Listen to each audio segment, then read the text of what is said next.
Arus balik Idul Fitri 2023 juga terlihat di ruas tol Palindra yang menghubungkan kota Palembang dan Indralaya. Utama Karya Pengelola Tol mencatat, sejak 15 April sampai 24 April 2023, rata-rata 10.000 kendaraan melintasi ruas tersebut setiap hari. Total sudah lebih dari 100.000 kendaraan yang melintas sejak 7 hari sebelum dan 2 hari sesudah Idul Fitri. Puncak arus balik tercatat terjadi pada 1 dan 2 setelah Idul Fitri. Arus lalu lintas di tol melampaui 15.000 kendaraan per hari. Angka tersebut meningkat sekitar 10% dari rata-rata volume normal di tol Palindra, sekitar 7.000 kendaraan per hari. Pengelola tol memperkirakan lonjakan arus balik akan kembali terjadi di akhir pekan nanti. Dia pas puncaknya di hari Lebaran pertama dan Lebaran kedua.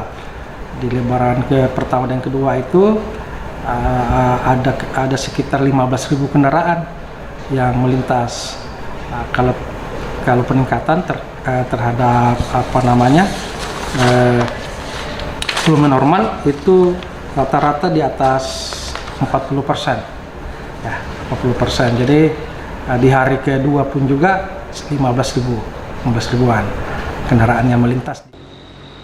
PT Hutama Karya masih membuka ruas Indralaya Prabu Mulih secara fungsional untuk digunakan para pemudik. Ruas tersebut dibuka sampai 30 April mendatang sejak pukul 7 pagi hingga 4 petang.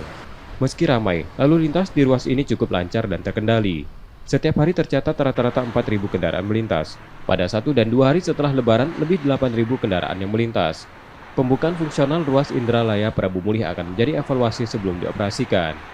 M. Rizky Nurmizan, Kompas TV, Palembang, Sumatera Selatan.